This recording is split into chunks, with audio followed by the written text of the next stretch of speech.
memang tidak mampu, tapi harus menerima walaupun tidak mampu. Tapi bukan tidak menerima. Tidak mampu dengan tidak menerima beda. Nah, orang yang ditegur oleh Allah ini ketika perang Tabuk. Perang Tabuk itu sudah perangnya jaraknya jauh, sudah begitu pas lagi musim panen, ya lagi musim segala sedang dipanen. Maka beratnya orang disuruh pergi perang itu. Waduh, masya Allah jauh katanya ini pas panen. Bagaimana ini ya? Ya. Maka dalam perang Tabuk itu ada 3 orang yang tidak ikut. Siapa namanya? Ka'ab bin Malik, kemudian Hilal bin Umayyah, kemudian Mararah bin Rabi. Itu 3 orang yang tidak ikut dalam perang Tabuk. Bukan 3 orang itu yang tidak ikut, banyak yang tidak ikut, tetapi 3 orang itu yang penting. Kenapa penting? Nah, begini ceritanya. Ketika perang Tabuk ini kan ada yang sudah pergi di tengah jalan pulang sama Abdullah bin Ubay. Nah, ada yang tidak pergi. Ada yang memang sudah yang pergi juga tapi kembali lagi. Ada yang sudah rencana pergi tidak jadi pergi. Begitu selesai perang Tabuk, pulanglah Rasulullah SAW. Para hadirin yang datang sholat berjamaah ini ditanya oleh Rasulullah. Katanya siapa yang tidak ikut perang Tabuk, katanya maju ke depan sini. Yang tidak ikut. Yang sudah ikut katanya mundur ke belakang. Yang tidak ikut saja datang sini. Kamu dari ujung, kenapa kamu tidak ikut?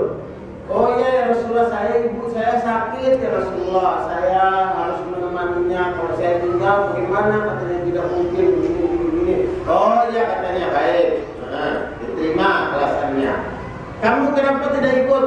Waduh saya demam ya Rasulullah, pas hari itu saya demam tinggi jadi saya tidak bisa ikut. Oh iya katanya baik. Kamu kenapa tidak ikut? Wah saya mencret ya Rasulullah begini. Pokoknya alasan semua alasan. Begitu sampai kepada Ka'ab bin Malik, kamu kenapa katanya tidak ikut? Ya Rasulullah katanya saya siap salah. Saya hari itu sehat walafiat. Tapi hari itu katanya panen saya itu saya tungguin, saya berpikir besok saya berangkat. Udah saya sudah siapkan, tapi kemudian saya malas ya Rasulullah, maka saya siap untuk dihukum. Itu Rasulullah langsung menuju ke langit. Dia bilang, wa amma sahibukum hadza faqad shadaqa. Adapun saudara ini dia telah berkata benar. Kamu kenapa? Oh iya saya ya Rasulullah begini macam-macam sudah alasannya. Oh ya katanya. Kamu kenapa? Saya juga ya Rasulullah. Saya waktu itu katanya saya sedang kurang sehat ya Rasulullah. Begini ada urusan kerjaan di rumah saya tak bisa saya tinggal ya Rasulullah. Oh ya sudah. Kamu kenapa?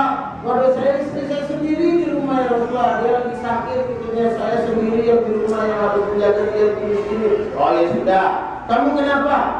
Begitu sampai kepada Hilal bin Umayyah, saya ya Rasulullah seperti Ka'ab bin Malik. Saya tidak punya alasan yang bisa diterima, maka saya siap dihukum. Langsung Rasulullah menunjuk lagi. Wa amma sahibukum hadza faqad shadaqa. Adapun saudara ini dia telah berkata benar. Begitu lagi yang lain-lain sampai begitu stopnya siapa lagi? Hilal bin Umayyah. Kenapa kamu katanya? Ya Rasulullah katanya saya ini memang sudah tua. Kata Hilal bin Umayyah, memang sudah tua dia orangnya. Saya bisa beralasan bahwa saya sudah tidak mampu untuk ikut perang. Tapi katanya kalau saya mau berangkat masih bisa saya ya Rasulullah. Cuma waktu itu katanya saya berat-berat ya Rasulullah dan saya siap dihukum seperti Ka'ab bin Malik. Ini katanya kamu kan memang sudah uzur. Enggak ya Rasulullah, saya masih kuat. Masih kuat saya ini. Tapi begitulah ya Rasulullah, saya salah. Mestinya saya ikut, tapi saya tidak ikut. Langsung Rasulullah bilang, wa amma tahibukum hadza faqad shadaqa. Adapun saudara ini dia telah berkata. Yang lain-lain tidak disebut setelah berkata benar. Pokoknya alasan diterima semua. Tapi tidak disebut berkata benar. Maka dalam ayat urutan ayat itu, ya ayyuhalladzina amanu taqullaha wa kunu ma'as shadiqin. Wahai orang-orang yang beriman, bertakwalah kepada Allah dan jadilah bersamalah orang-orang yang benar. Akhirnya apa? Yang 3 orang ini, kata Rasulullah, semuanya boleh bubar kecuali 3 orang ini. Dan sebelum kalian bubar, dengarkan semua, katanya tidak ada yang boleh saling berbicara dengan 3 orang ini. Sini kamu 3 orang, katanya, maju ke depan, berdiri di sini. Ini 3 orang ini tidak boleh kalian bertegur sapa kepadanya sampai datang keputusan Allah. Sampai kapan Rasulullah? Sampai kapan-kapan, sampai datang keputusan Allah buat mereka 3 orang. Kata orang 3 ini, siap ya Rasulullah. Siap. Ayat bubar sudah semua. Bubar. Kata Ka'ab bin Malik, saya itu katanya tidak pernah merasakan hati saya sempit seperti hari itu. Sama Rasulullah saya tidak pernah diajak ngomong dan dikasih muka. Sama sahabat-sahabat saya katanya tidak pernah mau diajak ngomong. Bahkan sama istri saya sendiri tidak diajak ngomong. Dia siapkan keperluan saya, makan, minum saya. Kalau biasa dia bilang silahkan, ini sudah siap, ini enggak. Enggak, dia bilang silahkan, pokoknya dia taruh, dia tinggal. Sampai katakan ada sahabat saya yang paling akrab. Saya bilang sama dia, katanya, kenapa kamu tidak mau ngomong sama saya? Kamu tahu katanya saya ini sahabatnya yang paling dekat. Kamu tahu saya ini beriman, katanya, saya tidak kafir. Saya katanya tidak mengingkari sedikit pun apa yang datang kepada dari Allah kepada Rasulnya. Saya tidak mengingkari sedikit pun. Diam saja dia. Sampai saya menangis. Tidak ada yang mau tegur sama saya, tapi saya menangis. Saya sampai bilang lagi, saya demi Allah katanya, katakanlah katanya sesuatu. Menurut kamu ini saya jahat sekali, tapi sehingga kamu melakukan saya begini. Apa langsung teman itu cuma ngomong Allah wa Rasuluhu a'lam. Tapi dia tidak ngomong sama dia ngomong. Langsung saya katanya menangis sampai ke rumah saya. Dalam keadaan seperti itu, datang dari surat dari Raja Persia, dari Raja Romawi. Ya, dari Raja Romawi datang surat kepada Ka'ab bin Malik. Isinya apa? Ya Ka'ab, katanya, innaka sayyidu qaumika. Sesungguhnya engkau adalah orang mulia di kaummu. Dan tidak pantas kamu diperlakukan seperti yang kamu diperlakukan sekarang ini. Datanglah ke tempat kami, kamu dapat kedudukan, dapat jabatan, dan dapat kehormatan di sisi kami, katanya. Datang surat itu.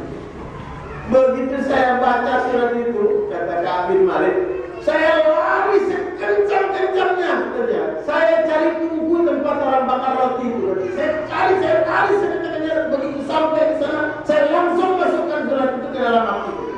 Saya khawatir setan mengambil bagian dari hati saya sehingga saya tergoda. Subhanallah. Ya. Dia tahu dia bisa tergoda itu dengan luar biasa. Dia diperlakukan seperti itu, tidak tahu sampai kapan. Bayangkan. Kemudian ada tawaran yang menggiurkan. Tinggal dia datang saja ke sana, dapat kehormatan, dapat kedudukan, dapat jabatan di sana. Langsung dia lari.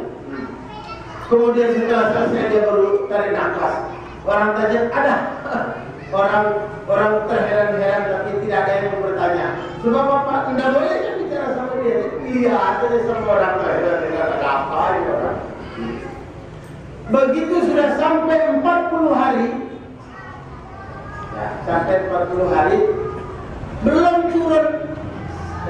Sampai 30 hari belum turun ayat pun tentang mereka ini. Ya, maka apa yang terjadi?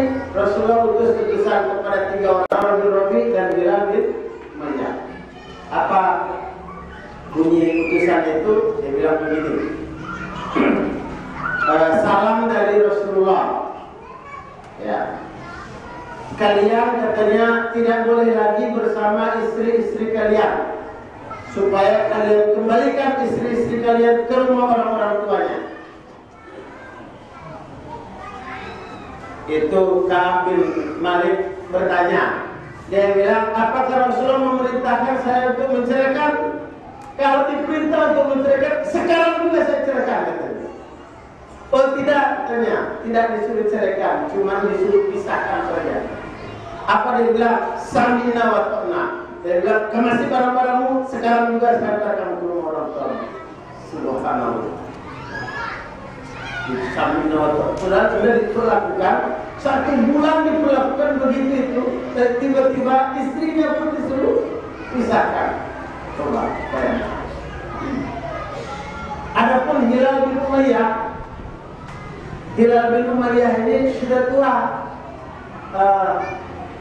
Apa begitu datang perintah seperti itu, dia cuma diam saja. Ya. Istrinya yang nyaut. Dia bilang, tolong sampaikan salam kepada Rasulullah, katanya. Hilal ini orang sudah tua. Sejak hari pertama dia dihukum, dia tidak meninggalkan sajadahnya, katanya, kecuali untuk kepentingan yang darurat. Tidak siang dan malam dia menangis setiap hari, katanya. Ya. Tolong sampaikan salam kepada Rasulullah. Kalau boleh, katanya, saya sekedar menyiapkan makan dan minumnya saja untuk saya letakkan di samping sajadahnya, itu saja. Maka utusan itu kembali kepada Rasulullah. Kemudian dia bertanya, oh ya, katanya, maksud saya mereka tidak boleh kumpul bersama. Oh ya, kalau itu, katanya, dari mulai hari pertama, jangankan dia mau tidur di tempat saya, katanya, dia tinggalkan sajadahnya saja, kalau bukan untuk kepentingan darurat dia tidak tinggalkan. Oh ya sudah, katanya, tidak apa-apa, kamu diizinkan. Akhirnya dia diizinkan untuk mengurus sekedar makan minum. Masya Allah. Sampai segitu. Sampai berapa?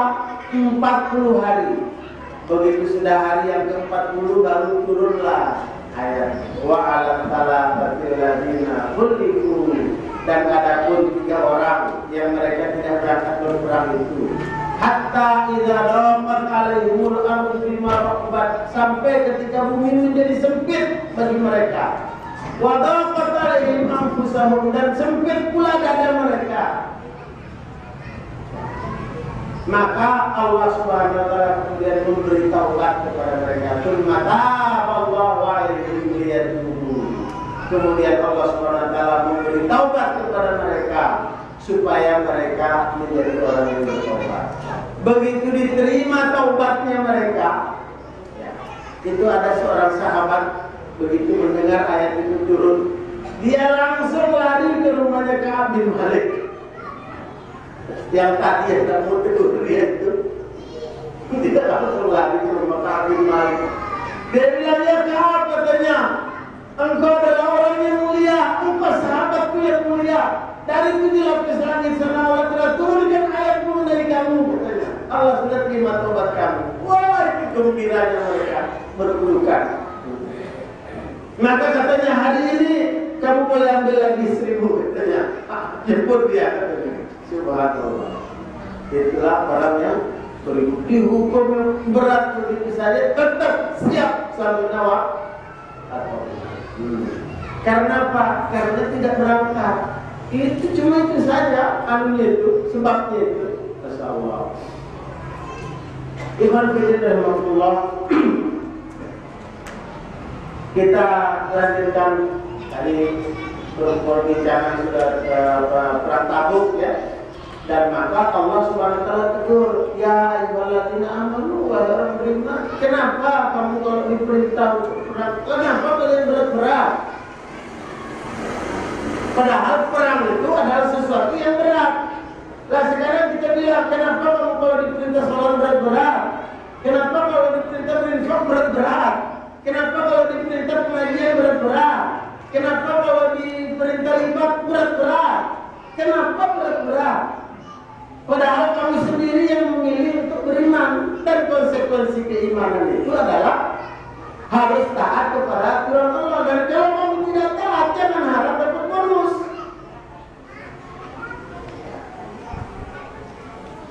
Sekarang kita andalkan, wah saya kan rajin sholat. Rajin sholat. Mana rajin sholat kamu sama buruk? Mana rajin sholat sama ayam? Ayam itu kita belum bangun, dia sudah bertasbih. Sudah bangun duluan, dia yang itu sudah berkokok duluan. Tidak ada yang kesiangan kecuali kalau dia sakit. Ya, siapa yang pelihara ayam? Ada ayam yang kesiangan? Tidak ada, kita saja yang kesiangan. Ayam itu begitu subuh, belum subuh dia sudah berkokok, sudah bangun, sudah sebentar dia sudah keluar dari nafkah. Tidak dia tidur. Kita saja tidur sampai siang. Kalau cuma mengandalkan ibadah sholatnya saja, masih kalah kita sama ayam. Oh, tapi kan saya rajin puasa 1 bulan 30 hari dalam 1 tahun.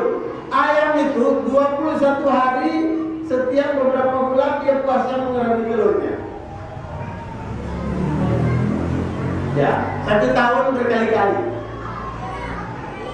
Jadi belum lagi binatang-binatang yang lain yang senantiasa bertasbih. Walakin la tafqahuna tasbihahum, tapi kalian tidak memahami tasbih mereka. Lah kalau kita cuma mengandalkan puasa, mengandalkan sholat,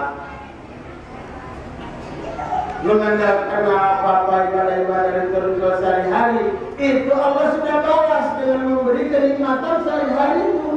Allah sudah balas, kamu dikasih rezeki, tidak pernah kamu kelaparan, kamu dikasih keluarga yang baik, sakinah mawaddah warahmah, dikasih kamu kesehatan.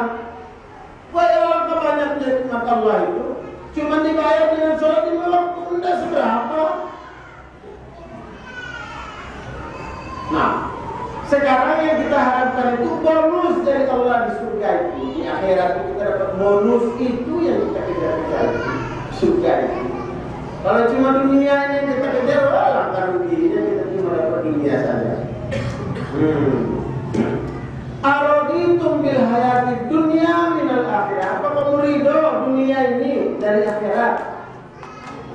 Sekarang dunia, anggaplah kita punya dunia seluruhnya. Orang yang paling hebat memiliki dunia ini kira-kira apa ya? Kira-kira ya, dia punya 1 pulau yang besar. Dia punya di pulau itu ada sungainya, ada danaunya, ada kolamnya, ada pantainya, ada pokoknya 1 pulau itu ada semua. Semua peralatan elektronik ada di pulau itu.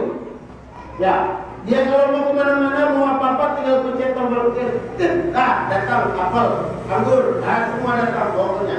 Ada ratusan pelayan yang siap melayani ini 24 jam. Lahir batin, pokoknya dia orang hebat sudah. Uangnya banyak. Apalagi kalau dia mau pindah dari 1 tempat ke tempat yang lain, tinggal dia duduk, tinggal dia tekan tombol, berangkat kendaraannya. Pokoknya dia sudah hebat, sudah pokoknya dunia itu.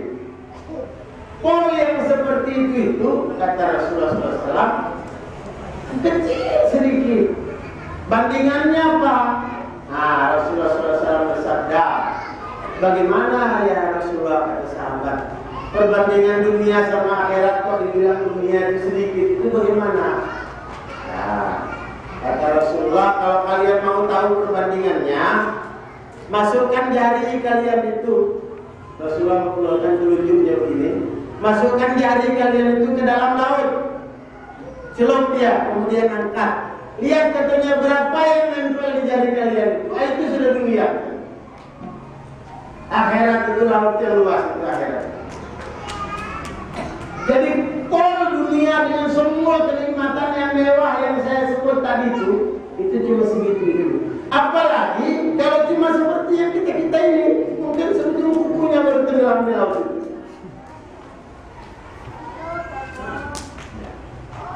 Lagi itu kemudian kita bela-bela dunia ini. Biar sudah yang penting dunia ini kita dapat. Akhirat itu gampang lah. Tapi kan harus seimbang, 50-50 dunia dan akhirat. kamu suruh 50-50, yang dunia setelunjuk, yang akhirat satu laut. Kita mau 50-50, enggak adil.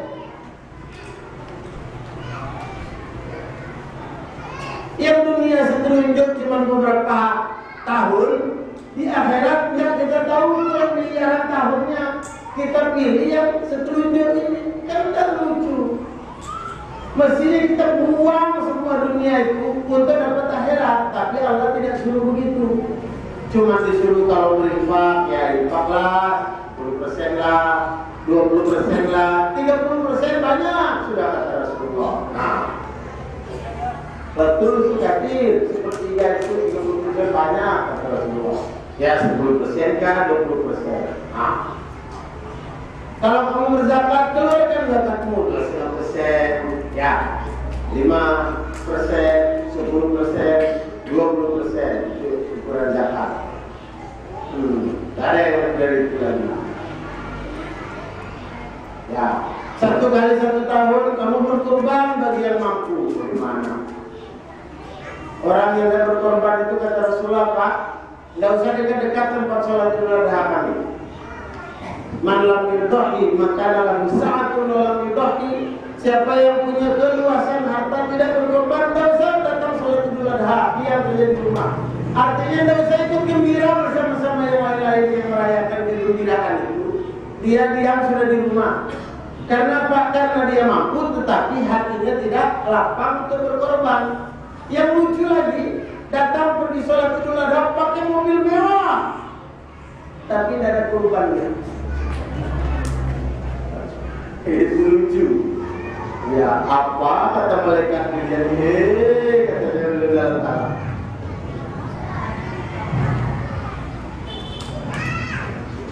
Masalah. Ayat selanjutnya. Illa tanfiru yu'adzibkum 'adzaban alima. Kalau kamu tidak mau berperang, kamu diazab oleh Allah dengan azab yang pedih. Kenapa? Itu konsekuensi kamu beriman, maka kamu dihukum. Kalau kamu tidak mau tunduk, kamu dihukum. Bukan hanya itu, sebelum beriman itu kamu sudah dikasih tahu saking hebatnya Islam itu. Ya, kamu siap terima Islam, siap terima Islam. Tapi nanti kalau kamu murtad, maka hal darahnya. Betul aturan Islam begitu. Ya. Aturan Islam, kalau tegak Islam itu, kamu masuk Islam, nanti dulu masuk Islam. Yakin, kamu yakin? Kalau yakin masuk, kalau tidak yakin jangan. Tapi kalau kamu yakin, kamu ingin dapat surga, masuklah. Tapi kalau kamu sudah masuk, keluar lagi, maka kamu akan dibunuh. Itu katanya Islam.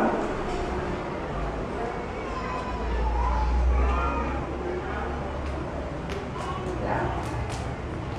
Coba. Karena kamu dalam Islam akan dijamin segala sesuatunya. Tapi kalau kamu sampai mengkhianati Islam, apalagi keluar dari Islam, maka ada konsekuensi. Sama seperti ada perusahaan ini. Dari mulai yang kamu disekolahkan oleh perusahaan, dibiayai, dijamin, di itu, di ini. Tahu-tahu sudah kamu dijamin segala macam. Begitu bekerja pada perusahaan, kamu mundur, tidak mau bekerja. Kira-kira bagaimana? Ya harus terima hukuman. Oh, konsekuensinya kamu harus bayar ganti rugi. Ganti rugi pada perusahaan sekian. Itulah. Nah, Islam itu begitu. Kalau kamu masuk, maka kamu masuk. Ini yang kamu dapat. Ada yang kamu dapat. Kalau kamu keluar, kamu dibunuh. Itu Islam. Maka jangan masuk Islam kalau tidak yakin. Karena kalau kamu keluar lagi, maka kamu akan dibunuh. Itu konsekuensinya.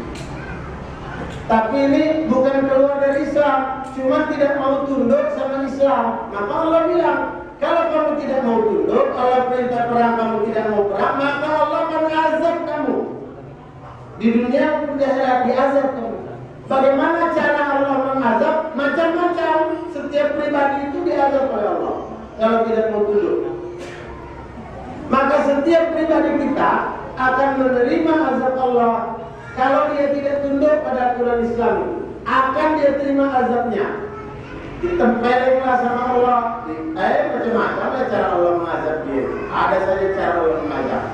Dan kita lihat yang malas-malas infak, yang tidak pernah mau berzakat, yang tidak bersesuaian dalam Islam, itu azab Allah itu pada istrinya, pada anaknya, pada turunannya, pada itunya, pada ininya.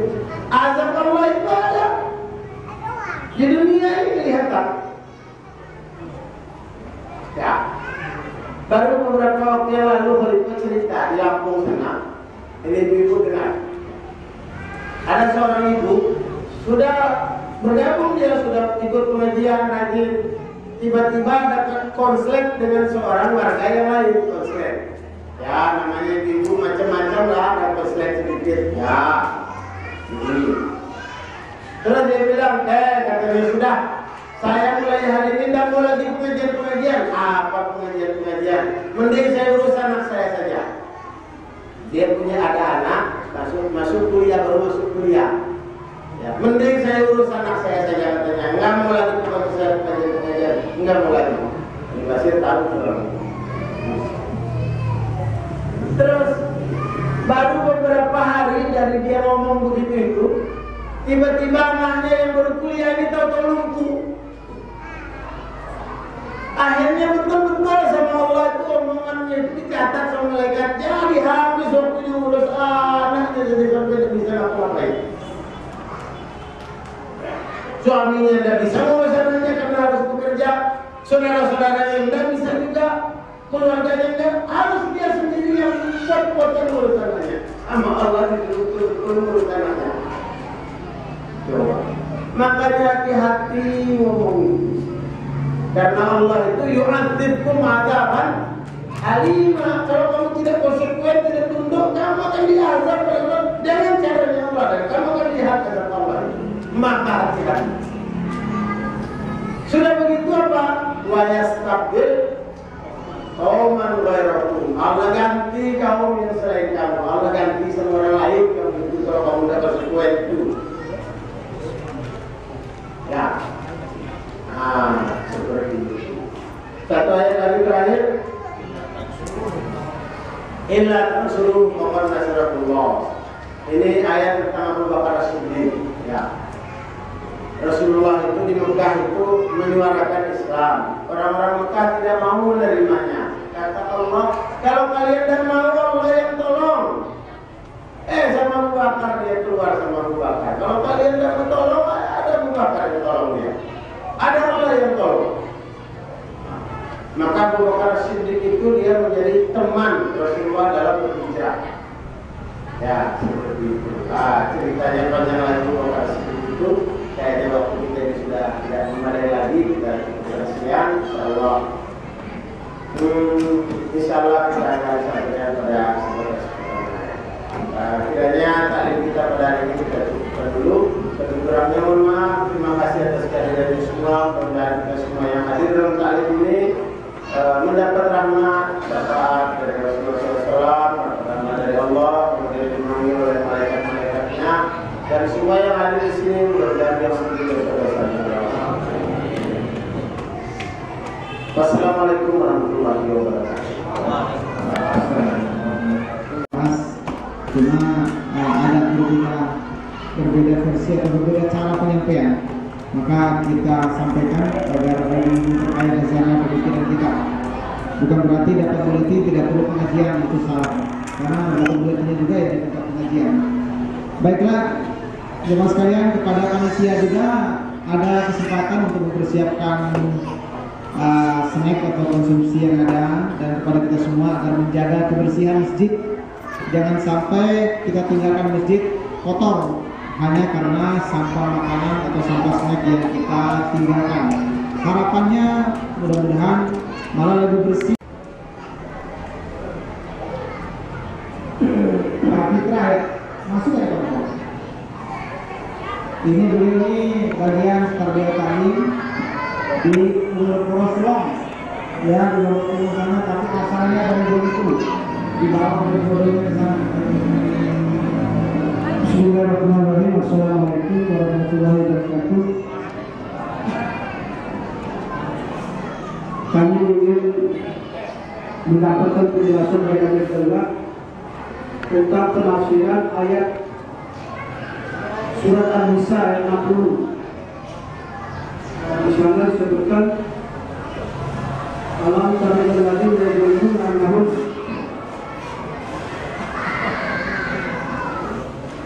amanu bima unzila ilaika wa ma unzila min qabl yuridu an yatahakamu ila at-taghut wa qala yuridu an yakfuru bihi wa yuridu syaitan an yudillahu dhalalan ba'ida. Cuma kami ingin mendapatkan penjelasan dari Allah. Wassalamualaikum warahmatullahi wabarakatuh.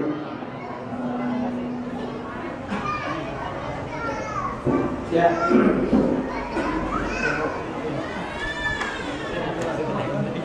Ayat ini disebutkan dalam sebab nuzulnya turun kepada orang-orang munafikin.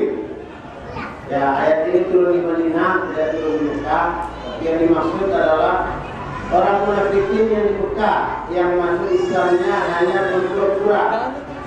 Kemudian di Mekah itu ada dua kepemimpinan. Ada kepemimpinan Abdullah bin Ubay, ya, dengan kadipnya itu siapa namanya sebagai hakimnya itu, pada hakimnya sendiri. Kemudian ada kepemimpinan Rasulullah SAW. Nah, kepemimpinan Rasulullah ini ada ulil amrinya sendiri, strukturalnya di bawah Rasulullah. Ketika orang beriman ini dapat masalah, maka dia berhukum. Mau berhukum ke siapa terhadap masalahnya ini?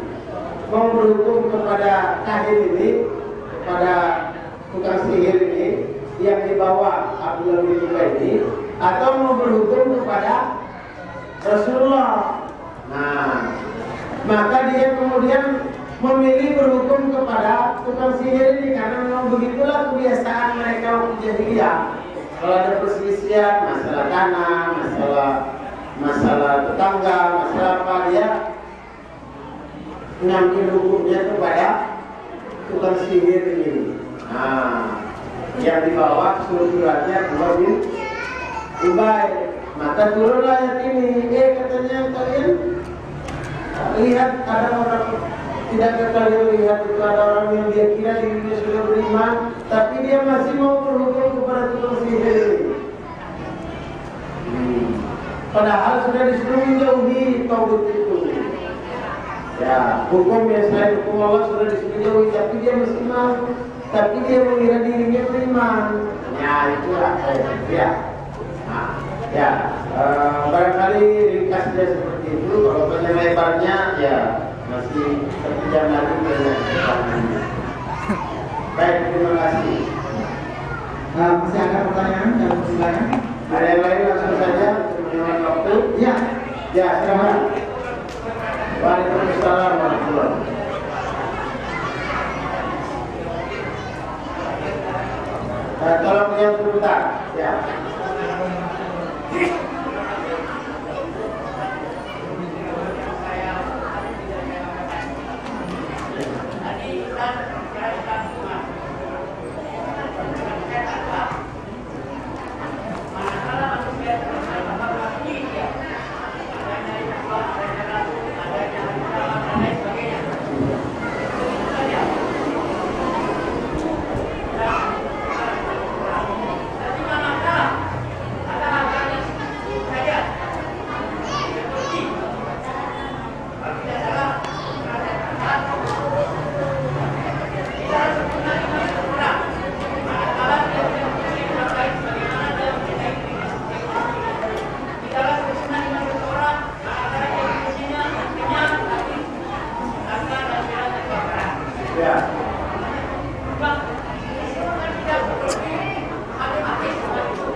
Ya, baik, alhamdulillah, terima kasih.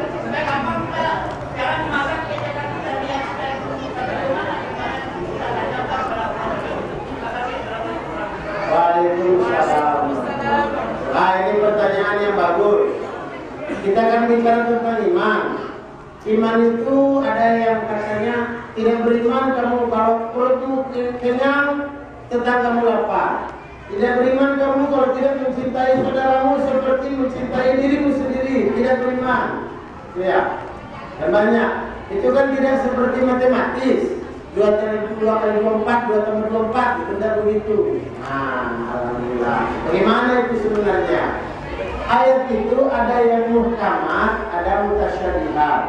Yang muhkamat itu dia umul kitab. Dia pokoknya hidupnya Al-Quran itu yang muhkamat itu, yang 2 kali 24, 2 tambah 24. Kalau kamu begini kamu beriman, kalau kamu begini kamu kafir. Itu sudah yang muhkamat itu. Ya.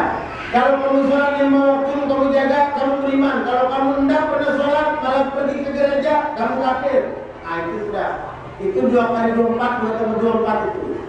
Tapi kalau kamu ternyata tidak mencintai saudaramu seperti mencintai dirimu sendiri, itu bagaimana? Itu bagian yang mutasyabihat. Karena cinta itu tidak ada yang tahu dia. Dia mencintai seberapa cintanya kepada saudaranya, orang tidak tahu. Ya, orang mengira dia punya harta yang banyak, tetapi dia tidak seperti yang dilihat itu. Kadang-kadang begitu. Ya, ada ayat yang mengatakan orang beriman itu wa yusiruna ala anfusihim walau kana bihim khasasa. Orang beriman itu dia akan lebih mengutamakan orang lain daripada dirinya sendiri. Walaupun dirinya sendiri sangat membutuhkan, itu orang beriman. Ya, dia mengutamakan dirinya sendiri daripada orang lain. Bagaimana itu imannya itu? Inilah yang bagian yang mutasyabihat. Orang tidak bisa tahu dia sendiri, yang tahu diri pribadi sendiri. Ya, cuman ketika saya ke Lampung tempoh hari, itu ada satu kalimat dari khalifah yang terngiang di telinga saya. Orang beriman itu lebih mengutamakan orang lain daripada dirinya sendiri, mengutamakan saudaranya daripada diri sendiri. Itu terhadap harta milik dia. Ya. Ini ada orang yang beriman katanya yang dia sama saudaranya berhutang tidak bayar-bayar sampai lama-lama sampai saudaranya ini membutuhkan sekali. Dia tidak membayar berat-berat dia berhutangnya. Itu pasti hidupnya itu tidak beres. Itu kata khalifah kemarin. Saya bilang bagaimana maksudnya khalifah? Iya katanya tidak akan berkah. Orang beriman itu harta pribadinya sendiri dia lebih mementingkan orang lain daripada dirinya sendiri. Ini tidak harta orang lain yang di tangan dia lebih dia pentingkan untuk memenuhi kebutuhan dirinya sendiri daripada kepada orang lain yang memiliki harta itu. Dia lebih penting dirinya sendiri. Itu tidak akan beres hidupnya. Itu kata khalifah kemarin. Saya langsung pulang itu, saya langsung hitung siapa dari tempat saya yang ada utang dia mau bayar secepat ini. Soalnya mungkin bukan beres-beres hidup saya ini karena banyak ada hutang-hutang yang belum bayar. Iya. Karena bayangkan harta orang lain yang kita tahan itu lebih kita penting untuk kepentingan kita daripada kepentingan orang lain yang punya harta. Itu harta orang. Harta kita sendiri saja kalau lebih penting untuk kepentingan diri kita daripada orang lain, itu saja masih imannya dipertanyakan. Apalagi memang hartanya bukan milik kita, milik orang. Nah, maka iman itu kadang-kadang ya bilang sebaiknya syubah. Iman itu 70 sekian tingkatan. Ya, tingkatan yang paling rendah adalah menyingkirkan rintangan dari jalan, menyingkirkan iman tapi azab, kenduri iman tapi azab, menyingkirkan rintangan dan azab itu menyingkirkan duri, bukan duri artinya azab itu. Azab itu rintangan di jalan yang menghalangi jalan itu disingkirkan, itu iman yang rendah. Maka kalau orang malah ditambah rintangan di jalan, itu tidak tahu. Itu iman. Yang bisa iman ya, insyaallah. Baik, alhamdulillah waktu kita sudah habis. Ibu mau pulang kampung agak jauh dan sebagainya. Kita di Indonesia, mohon maaf atas kekurangan.